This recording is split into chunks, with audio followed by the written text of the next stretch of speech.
Assalamualaikum warahmatullahi wabarakatuh. Kita bertemu lagi di kuliah database. Pada kesempatan kali ini kita akan belajar sebuah istilah yang disebut namanya Data Definition Language atau dikenal dengan istilah dengan singkatan DDL. Oke, jadi sebelum kita bicara tentang DDL, kita akan sedikit mengulas apa itu basis data atau database. Ya, mungkin kita sudah sangat sering sekali mendengar istilah database gitu ya. Eh, Topik kita akan membahas tentang relational database kita atau basis data relasional. Jadi database itu eh, banyak bentuknya. Salah satu yang paling terkenal adalah namanya relational database atau basis data relasional. Jadi ini merupakan eh, bentuk database yang sangat sering kita temui gitu ya, dan merupakan fundamental dari database sehingga kalau kita belajar tentang computer science itu biasanya kalau berhubungan dengan data yang di awal adalah dipelajari tentang relational database. Jadi sebelumnya kita pernah belajar tentang ERD gitu ya. Kemudian kita juga belajar melakukan transformasi ke dalam bentuk relational model. Kemudian langkah selanjutnya adalah ya kita membuatnya menjadi bentuk database gitu ya, relational database. Jadi basis data relasional itu terdiri dari tabel-tabel ya. Tabel. Jadi kalau kemarin kita belajar tentang diagram IR itu eh, membuat objek-objek atau entitas-entitas tadi representasinya adalah tabel gitu ya. Jadi tabel-tabel yang punya relasi gitu ya. Atau pada IR kemarin adalah eh, entitas-entitas yang punya hubungan gitu ya. Nah, dalam basis data lebih dikenal dengan istilah tabel-tabel yang punya relasi tertentu. Nah, biasanya tabel ini bentuknya adalah kolom dan baris. Jadi kalau teman-teman mungkin gambarkan akan seperti ini ya. Jadi ada namanya table gitu ya. Table isinya adalah kolom dan baris. Teman-teman bisa representasikan bentuknya adalah seperti misal Google Sheet gitu ya atau Excel dan sebagainya. Bentuk tabular gitu ya, bentuk tabular. Jadi ada kolom, ada baris. Jadi dalam database itu ada istilah namanya table gitu ya. Itu merupakan representasi dari entitas gitu. Kemudian eh, dalam table tadi ada yang dikenal namanya kolom dan record gitu ya atau baris gitu ya. Jadi ini dikenal dengan kolom gitu ya atau field gitu ya atau atribut gitu ya. Seperti kalau misal ini adalah tabel mahasiswa, ya di sini punya NIM, punya nama dan punya alamat gitu. Kemudian eh,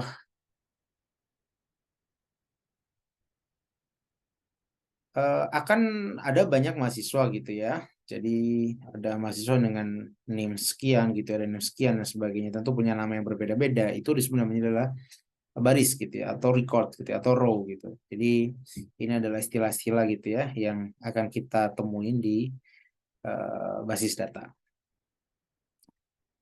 Kemudian dalam uh, database atau basis data ini uh, ada sebuah bahasa gitu yang dikenal namanya SQL gitu ya atau bisa dibaca juga dengan SQL gitu ya SQL atau kita mungkin biasa mengatakan SQL gitu ya. Jadi SQL ini merupakan kepanjangan dari Structured Query Language ya. Dia punya kepanjangan Structured Query Language. Jadi dia merupakan bahasa gitu ya. Dia merupakan bahasa yang digunakan untuk berinteraksi dengan basis data gitu ya. Jadi kita akan kalau kita punya database gitu ya, tentu kita tidak hanya sekedar mendefinisikan database tadi, nggak, tidak hanya sekedar membuat gitu ya, tapi kita juga mengakses, manipulasi gitu ya. Ya termasuk tadi membuat database yang membuat table-tablenya gitu. Nah, bahasa yang digunakan ya adalah bernama SQL ini. Jadi SQL ini merupakan bahasa standar ya. Jadi kalau kita bicara Relational Database Management System, jadi ada konsep selain database ada namanya RDBMS. RDBMS ini merupakan panjangan singkatan dari Relational Database Management System, yaitu sistem manajemen database gitu ya, yang bentuknya adalah relasional tadi gitu. Nah, ini SQL merupakan standar gitu ya. Jadi sangat banyak dipakai gitu ya dan merupakan skill fundamental untuk manipulasi data gitu. Jadi RDBMS itu bentuknya software gitu ya, software gitu. Seperti ada namanya MySQL gitu ya, atau MySQL gitu ya. Ada namanya MariaDB gitu. Ada namanya Postgre, ada namanya Oracle, Microsoft SQL Server dan sebagainya. Jadi kita nanti akan coba uh, install ini ya RDBMS. Ya, di RDBMS ini kita bisa gunakan MySQL atau MariaDB gitu ya, yang banyak orang pakai gitu ya. Kita akan melakukan DDL ini. Oke, jadi kalau kita bicara SQL ini, dia ada beberapa perintah gitu ya, atau jenisnya gitu ya, jenis perintah. Antara lain, yang pertama adalah namanya DDL gitu, yang akan kita bahas pada pertemuan kali ini, yaitu Data Definition Language gitu ya. Selain itu ada namanya DML, ada Data Manipulation Language, ada namanya Data Control Language atau DCL, atau dan Translation Control Language atau TCL gitu ya. DDL ini merupakan perintah gitu ya, SQL untuk uh, membuat atau memanipulasi struktur datanya gitu ya. Jadi seperti membuat, mengubah gitu, menghapus dari struktur datanya, struktur bentuk tabelnya atau database-nya. Jadi fokusnya lebih ke table dan database. Sebenarnya ada, kita bisa selain dua ini juga ada yang lain gitu ya. Ada kita index, kita ada view dan sebagainya. Tapi kita tidak akan bahas di sini. Jadi kita akan fokus bagaimana mengelola tabel dan database gitu ya. Mengelola database dan tabel seperti membuat database, menghapus database, membuat tabel gitu ya. Tentu dalam tabel tadi kita kenal dengan istilah namanya kolom gitu ya, atau atribut tadi gitu ya. Itu termasuk bagaimana membuat itu semuanya. Kemudian ada namanya DDML gitu ya. Ini bicara tentang melakukan manipulasi untuk mengambil data gitu ya, memasukkan data atau menyisipkan data gitu ya, mengupdate data, menghapus data gitu. Jadi lebih ke manipulasi dari datanya tadi gitu ya. Jadi strukturnya sudah ada, uh, strukturnya sudah ada, tinggal bagaimana diisi gitu ya, diisi, dihapus, ya, di delete dan sebagainya. Kemudian ada namanya DCL gitu, digunakan untuk mengelola hak akses dan izin penggunaan pada basis data. Ya, jadi seperti user mana yang bisa mengakses data ini gitu ya, user mana yang bisa hanya sekedar melihat atau sampai melakukan perubahan gitu ya, menambah atau bisa menghapus dan sebagainya. Tentu itu perlu dikelola. Jadi tidak semua user dalam basis data, dalam relational database tadi itu bisa melakukan semuanya tadi itu DDL dan DML tadi gitu ya. Jadi nggak cuma sekedar, nggak semuanya bisa melakukan hal seperti itu karena akan bahaya gitu ya. Jadi kalau semua orang punya akses untuk misal menghapus database gitu ya, menghapus table itu, nanti kalau kehapus sudah hilang semuanya gitu. Jadi perlu ada izin gitu ya, ada izin gitu ya. Itu namanya adalah DCL gitu ya, Data Control Language. Kemudian yang terakhir ada yang disebut namanya TCL gitu. Dia fokus untuk mengendalikan transaksi gitu. Jadi ada istilah namanya commit, ada namanya rollback dan sebagainya. Tapi pada pertemuan kali ini, pada video ini kita akan fokus kepada DDL saja. Jadi ini perintah-perintah gitu ya. Jadi kita akan fokusnya perintah-perintah SQL ya. Jadi kita akan fokusnya pada DDL ini. Jadi ada create, alter, drop, gitu ya, rename dan sebagainya gitu. Tapi kita mungkin akan fokus kepada tiga atau empat ini mungkin ya, create, alter, drop sama rename ini. Jadi uh, kita akan coba habis ini. Jadi create itu apa? Create itu digunakan untuk membuat gitu ya. Seperti namanya create gitu ya, membuat itu ya. Membuat apa? Membuat tabel ya, membuat indeks, membuat struktur database dan sebagainya gitu ya. Tapi kita fokusnya tadi yang seperti saya sampaikan adalah database dan tabel saja. Kemudian alter itu digunakan untuk melakukan perubahan. Jadi misal kita ingin membuat tabel gitu ya, misal tabel mahasiswa gitu ya. Jadi misal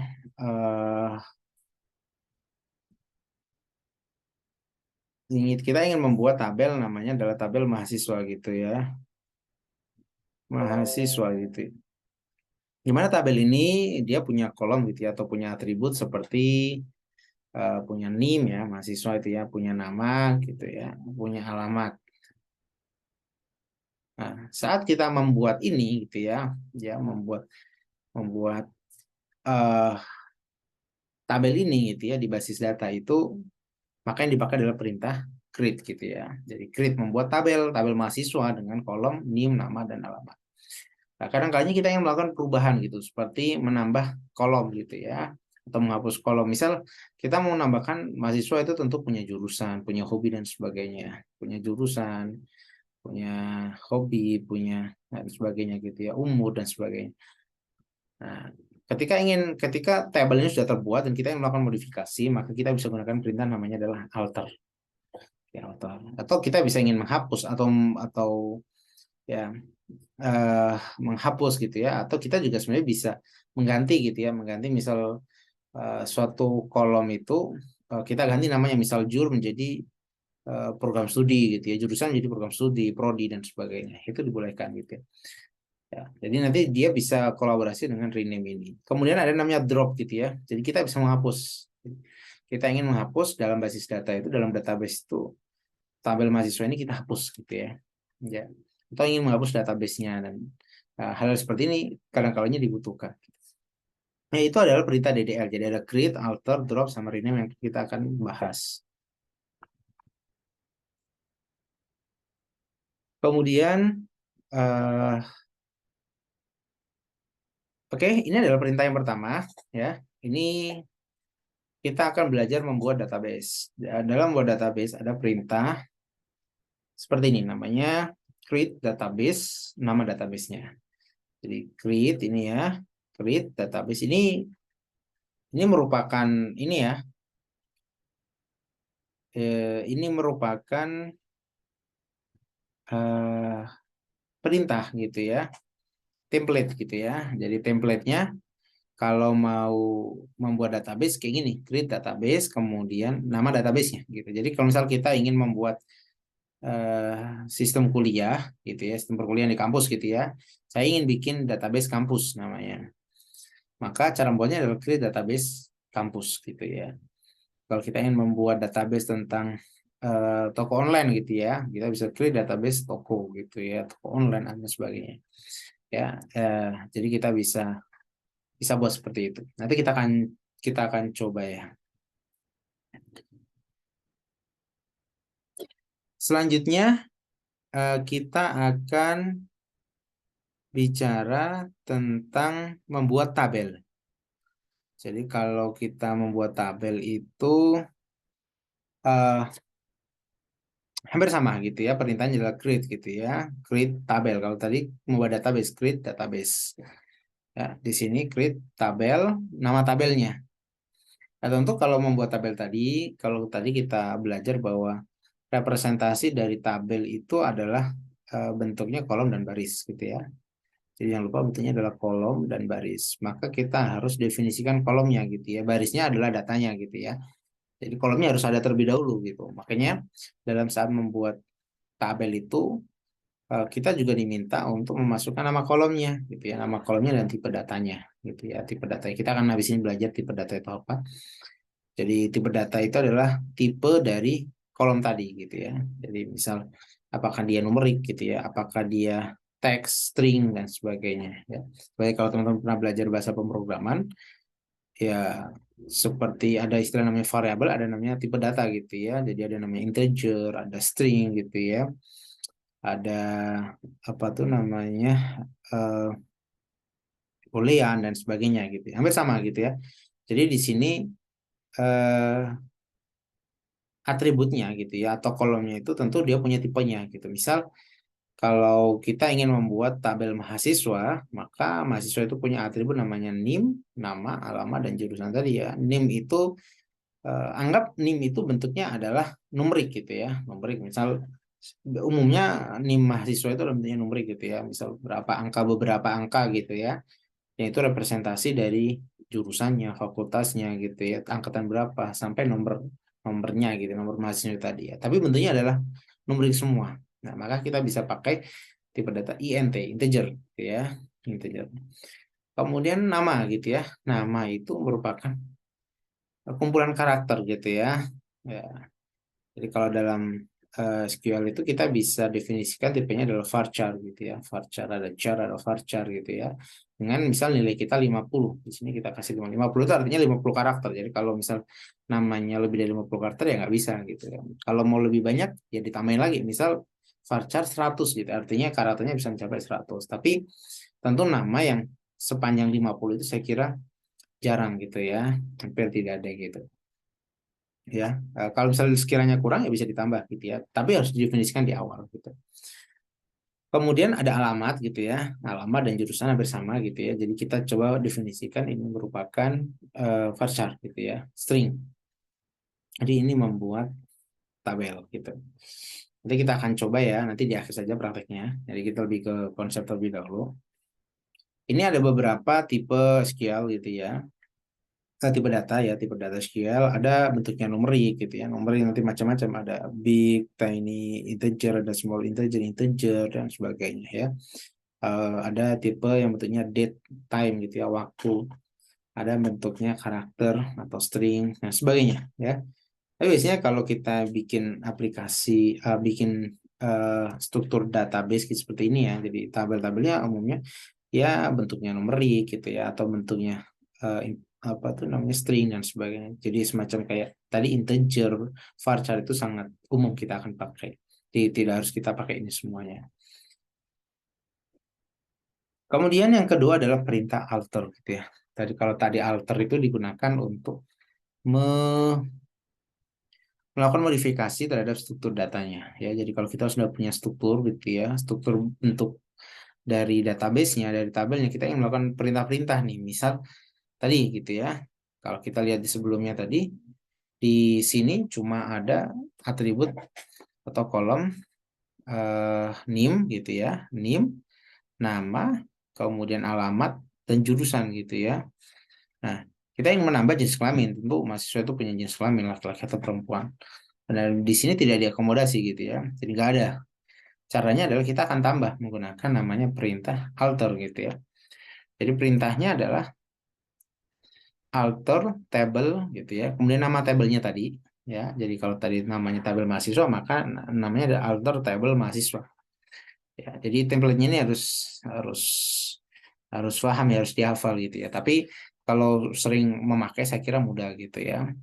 Atau banyak apa tuh namanya kayak semacam eh, cheat gitu ya. Jadi kita bisa kalau mau perintah alter gimana dan sebagainya, kita bisa copy gitu ya. Tapi kalau misalnya ada keperluan untuk ujian atau praktikum ya tentu teman-teman harus menghafal itu ya.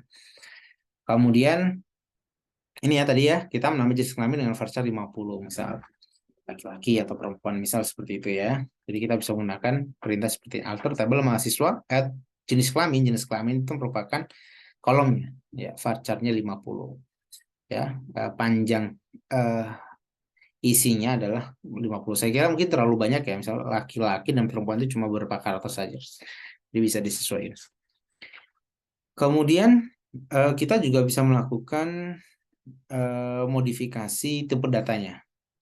Jadi misal jenis kelamin itu di sini varchar sebanyak 50, kita bisa ganti dia jadi 10 gitu, cuman 10 gitu. Ya, jadi kita bisa menggunakan alter table menggunakan perintah modify ya, modify kolom. Kalau tadi adalah add gitu ya, ini adalah modify ya, modify kolom.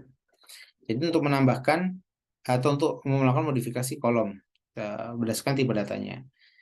Jadi bukan cuma jumlah karakternya, kita bisa ganti misal varcharnya jadi integer gitu juga boleh gitu, atau apa gitu ya, tipe yang misal tipe boolean gitu, misal L atau P saja gitu. Kalau L laki-laki, P artinya perempuan juga boleh. Yang pasti kita bisa melakukan perubahan tadi. Kita juga bisa menghapus gitu ya. Jadi menghapus misal kita nggak mau ada kolom jenis kelamin nih karena nggak dipakai gitu ya, kita bisa hapus seperti ini, alter table mahasiswa drop kolom ya jenis kelamin. Jadi ini ada template-nya ya, tinggal disesuaikan aja nama tabel dan eh, nama atributnya gitu atau nama kolomnya beserta tipe datanya. Kemudian eh, kita akan lanjut ke perintah rename gitu ya. Rename itu artinya merubah namanya ya. Ini sangat umum istilah di kita gitu ya saat kita melakukan rename file dan sebagainya. Nah, caranya adalah kita bisa rename table terlebih dahulu, rename nama tabel. Misal kita punya suatu tabel gitu ya, kita ingin menggantinya nama tabelnya gitu ya. Misal kita bisa gunakan alter table, all table gitu ya, nama tabel yang lama, kemudian rename nama tabel yang baru gitu. Jadi misal tadi kita punya tabel mahasiswa, jadi saya bisa melakukan alter tabel mahasiswa, rename MHS. Jadi nanti tabelnya yang aslinya bernama mahasiswa menjadi MHS gitu ya. Atau kita juga bisa rename kolomnya gitu ya, kolomnya. Misal eh, tadi namanya adalah jenis kelamin. Kemudian kita ingin ganti biar tidak terlalu panjang, kolomnya kita sebut namanya jika saja gitu ya, jenis kelamin. Ya, jadi kita bisa gunakan perintah seperti ini. Ya. Jadi sekali lagi ini yang warna kuning adalah template ya. Jadi itu merupakan perintah dari DDL ya. Kita tinggal ganti tadi gitu ya. Database-nya atau tabelnya atau kolomnya gitu ya. Itu yang kita ganti-ganti saja. Dan kalau kita bicara eh, apa tuh namanya tadi bahwa Relational Database Management System tadi RDBMS itu software untuk manajemen database itu tadi banyak gitu ya, ada MySQL gitu ya, SQL Server, Oracle dan sebagainya, hampir sama gitu ya, hampir sama. Mungkin ketika ada perbedaan tidak akan terlalu jauh, dikit kita aja, tapi secara umum hampir sama. Jadi mulai dari membuat database, membaca data apa, membuat tabel gitu ya, melakukan alter dan sebagainya. Kemudian ini adalah perintah drop gitu ya. Drop itu adalah menghapus gitu ya, mendelete gitu ya. Jadi menghapus misal kalau kita ingin menghapus database-nya, maka perintahnya adalah drop database, nama database-nya. Ya, kemudian kalau kita mau hanya menghapus tabel tertentu, kita bisa gunakan drop table nama tabelnya ya di sini ya. Drop tabel mahasiswa atau drop database kampus. Ya. Jadi kita bisa menghapus tabel, kita juga bisa menghapus database. Oke, jadi itu perintah-perintah DDL gitu ya.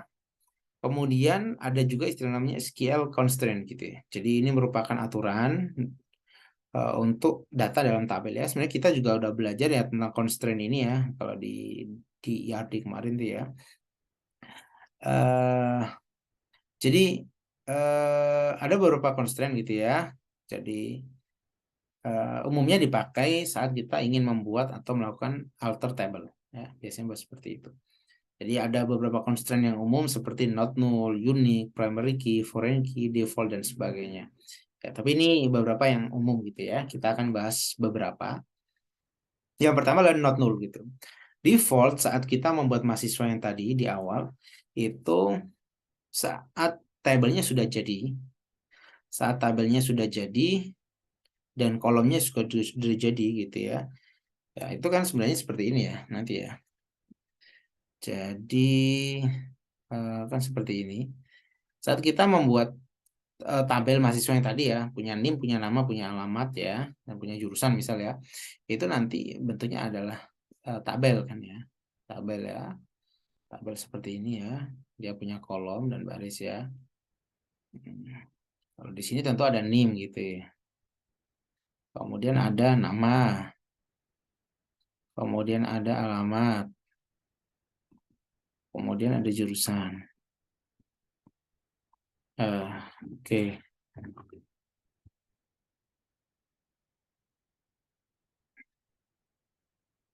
Oh, ini ya tadi yang pertama ya, not null ya. Oke. Saat kita membuat ini yang pertama kali tadi, ya, kita tidak memakai constraint tertentu gitu ya. Artinya ya tinggal bikin saja gitu ya, tinggal bikin saja gitu. Nah, not null ini itu memungkinkan kita atau mengharuskan kita untuk mengisi semua dari kolomnya. Jadi kalau misal saat kita eh, di sini teman-teman kalau lihat ada perbedaan dengan saat bikin data mahasiswa yang awal tadi, yang saat create awal tadi, create table mahasiswa tadi dengan yang create mahasiswanya sekarang itu bedanya ada di sini. Sini ada tambah namanya not null. Artinya apa? Artinya itu kolom-kolom ini ketika diisi nggak boleh kosong. Gitu. Jadi misal saya punya nih mahasiswa, saya punya data mahasiswa nih, data mahasiswa yang pertama ya, 111 dengan ID 111, misal namanya Tony gitu ya, alamatnya Bandung gitu ya, jurusan SI gitu ya, misal.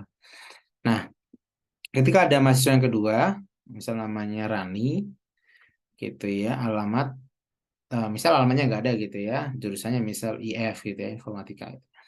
Maka ini seperti ini nggak boleh, ya, ini akan gagal gitu ya. Kenapa? Karena ada not null gitu ya. Jadi ada constraint not null bahwa tabel dalam data dalam tabel ini itu nggak boleh nul gitu ya.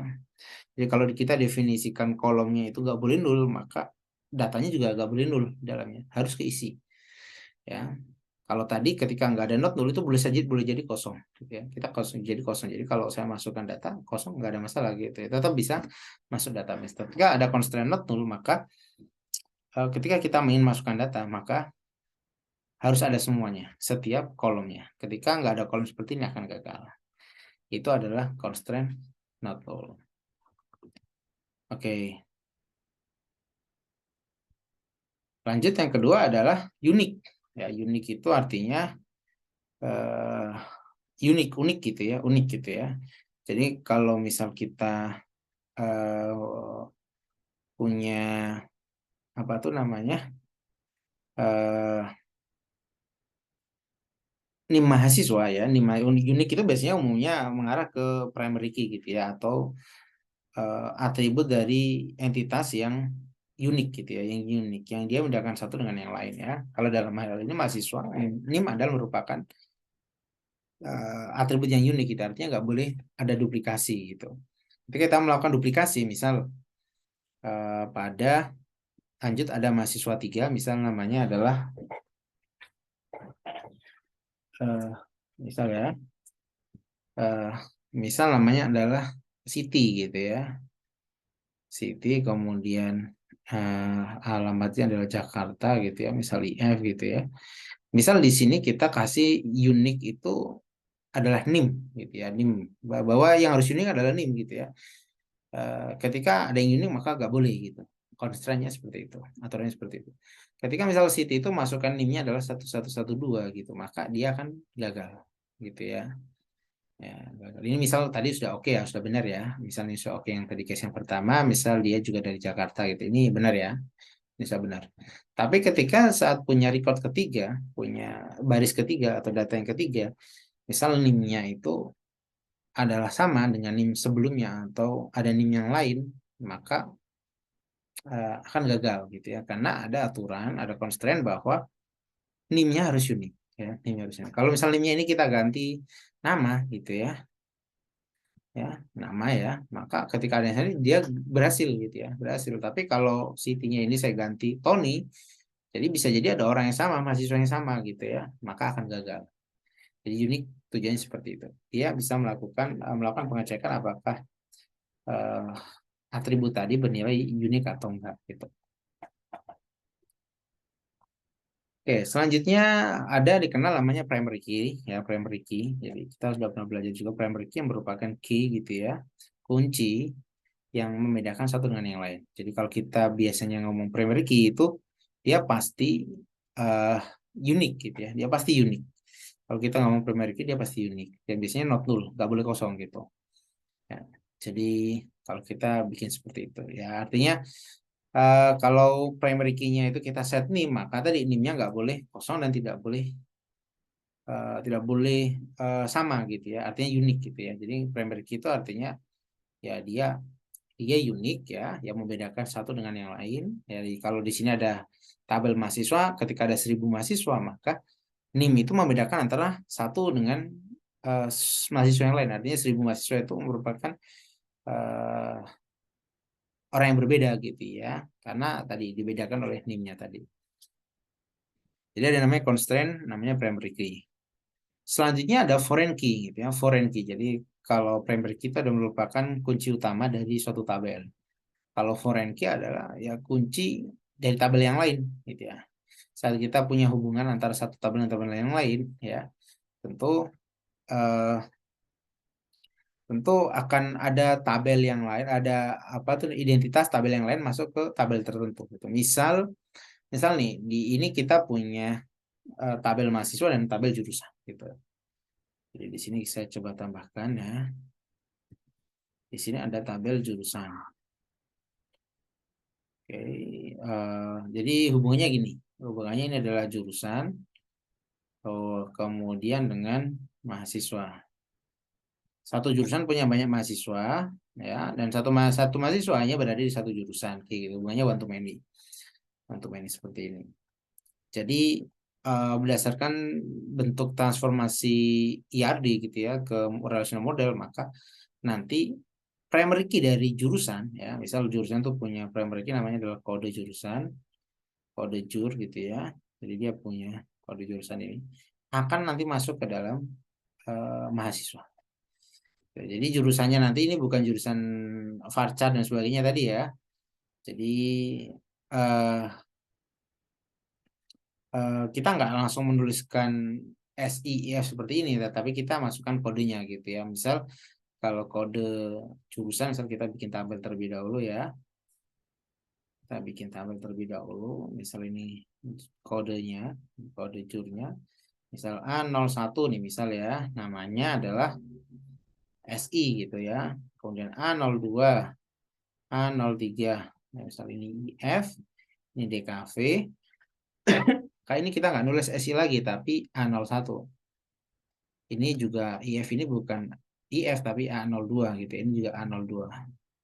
Ya, jadi sudah ada relasi, ya, sudah ada relasi. Kita sebut kode jurusan di sebelah kiri ini, di tabel jurusan ini, ya, tabel jurusan ini kita sebut namanya adalah primary key, gitu ya. Tapi kode jurusan di sebelah kanan, ya, jurusan atau kode jurusan di sebelah kanan ini kita sebut namanya adalah foreign key. Foreign key dari primary key-nya dari jurusan gitu ya. Ketika kita ditempelkan di sini namanya adalah foreign key gitu ya. Nah, cara penulisannya seperti ini. Ya, ini template sebelah kiri. Oke ya, jadi di sini ya sama seperti biasa. Punya NIM, punya nama, punya alamat, punya kode jurusan juga gitu ya. Kode jurusan atau bebas namanya, tidak harus sama gitu ya. Ya, kemudian kita set primary key-nya adalah NIM tadi gitu ya. Kemudian foreign key-nya adalah kode jurusan tadi. Ya, kode jurusan ini adalah foreign key. Ya, kode jurusan yang direferensikan ke tabel jurusan dengan ID-nya adalah ini. Jadi ini itu ya,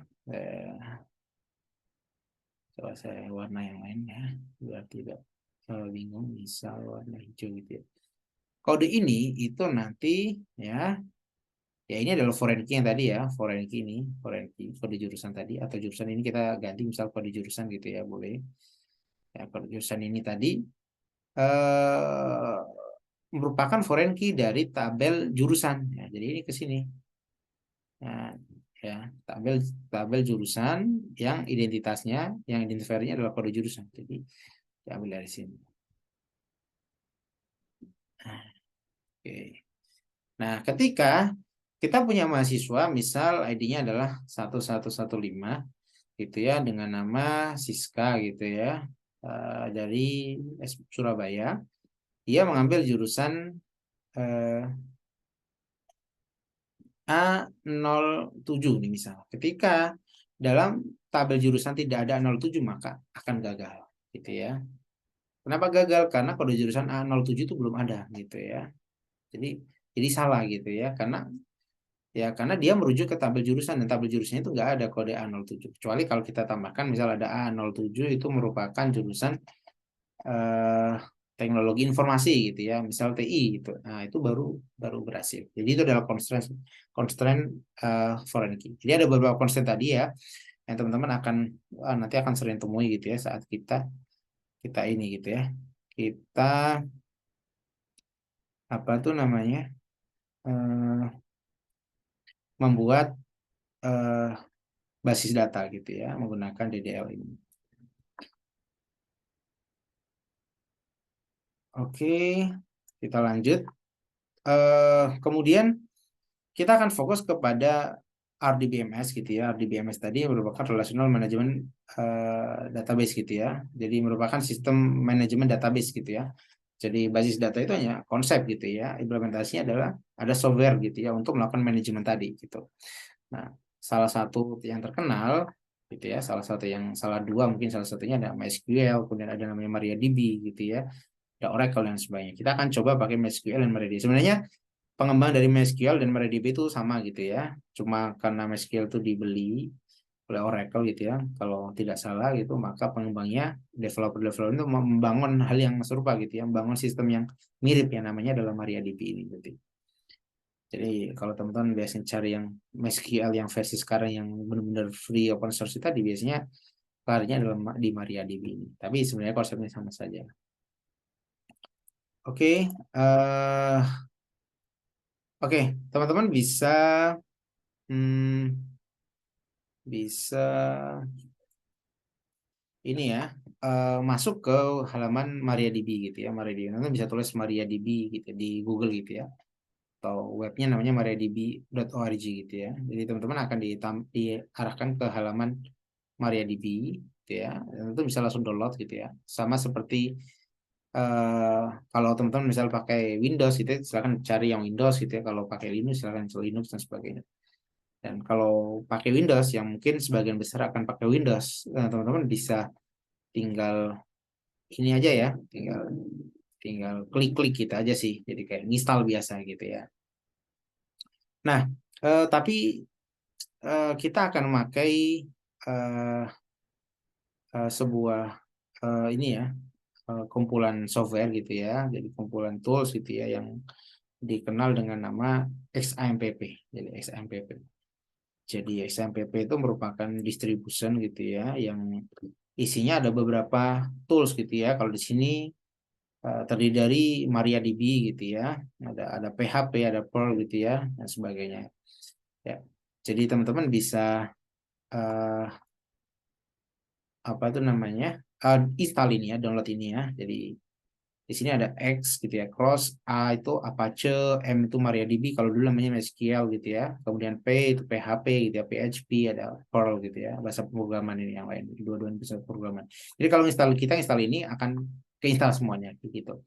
Nah, ini eh, kita akan pakai ini gitu ya, karena nanti teman-teman kalau belajar pemrograman web akan memudahkan ini gitu ya. Jadi nggak perlu instalasi lagi gitu, sudah bisa langsung pakai gitu ya. Jadi biasanya kalau kita bikin web pakai PHP gitu ya, kita sudah langsung pakai gitu ya, karena environment-nya sudah ke install, ke setup gitu ya.